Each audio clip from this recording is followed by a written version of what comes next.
आजच्या या व्हिडिओमध्ये कार्डबोर्डपासून अगदी कमी वेळेत आणि कमी खर्चामध्ये आपण गणपतीसाठी बॅकड्रॉप डेकोर कसा करायचा हे पाहणार आहोत। तर चला आजच्या व्हिडिओला सुरू करूया। Hello everyone, welcome to Sanjana's art studio. स्वागत आहे तुमचा सगळ्यांचा माझ्या यूट्यूब चॅनलमध्ये।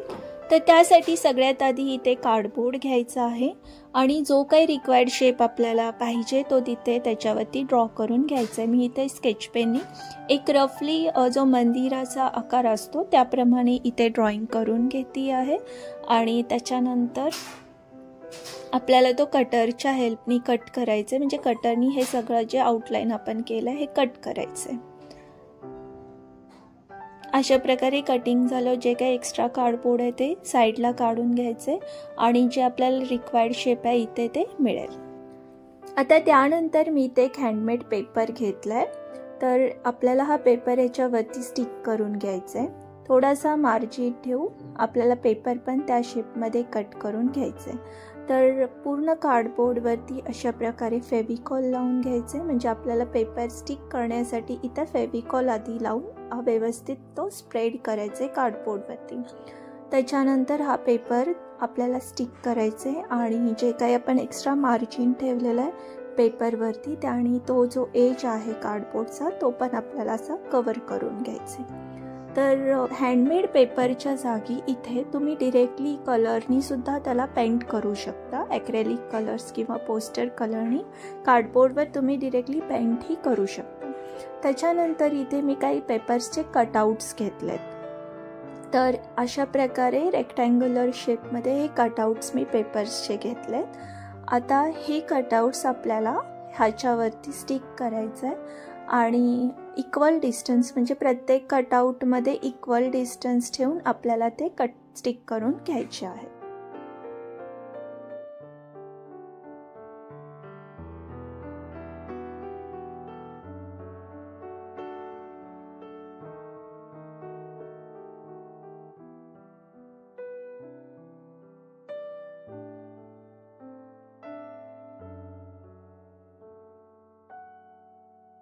तर अशा प्रकारे हे पेपरचे कटआउट्स इथे स्टिक झाले आहेत। आता ह्याच्यानंतर मी इथे एक सिल्वर पेपर घेतलाय आणि एक खिडकी किंवा झरोकाचा जो शेप असतो त्या प्रमाणे एक स्टेन्सिल तयार करून घेतलाय। तर त्या स्टेन्सिलच्या हेल्पनी आपल्याला तो शेप प्रत्येक त्या सिल्वर पेपरवरती ड्रॉ करून घ्यायचे आणि असे टोटल मी 7 कटआउट्स इथे कट करून घेतले।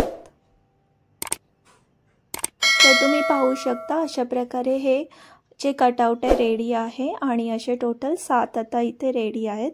म्हणजे जे काय आपण हे पेपर्सचे कटआउट्स इथे लावलेत त्याच्यावरती हे सिल्वर पेपरचे कटआउट्स आपल्याला ह्याच्यावर स्टिक करायचे आहे। म्हणजे थोडक्यात सांगायचं झालं की जे ट्रेडिशनल खिडक्या किंवा झरोका असतात त्या स्टाईलमध्ये आपण इथे बनवायचा प्रयत्न करतोय आणि ह्याचे जे काही साईज कलर शेप आहे ते तुम्ही तुमच्या मनाने घेऊ शकता। ह्याच्यानंतर इथे मी एक चमकीचा पेपर किंवा ग्लिटर पेपर घेतलाय। त्याला आपल्याला अशा प्रकारे कट करून घ्यायचे म्हणजे पंतीच्या आकारामध्ये कट करायचे आणि हे शेप्स आता रेडी करायचे आणि प्रत्येक खिडकीवरती ते पंती आपल्याला स्टिक करून घ्यायची। म्हणजे हे ग्लिटर पेपरची जे पंती किंवा पंत्या बनवल्यात त्या स्टिक करून घ्यायचं आहे। तर तुम्हाला प्रोसेसमध्ये कळतच असेल की मला एक्झॅक्टली काय एक्सप्लेन करायचं आहे किंवा कोणती थीम इथे मी ठेवली आहे। तर जो वरती स्पेस आहे तिथं मी काही रँडमली मिरर स्टिक केले आहेत आणि ह्याला हायलाईट करण्यासाठी एक स्केच पेननी आपल्याला बस थोडासा आउटलाईन ड्रॉ करून घ्यायचा याच्या साईडनी आणि साईडला थोडी स्पेस शिल्लक होती त्यामुळे मी तिथे मिरर्स चिटकावून अशा प्रकारे एक डिझाईन तयार केली आहे। आणि आता आपल्याला ह्या पूर्ण जे आउटलाईन आहे त्याला डिरेक्टली मी ब्लॅक ॲक्रेलिकनी एक आउटलाईन बनवते आहे।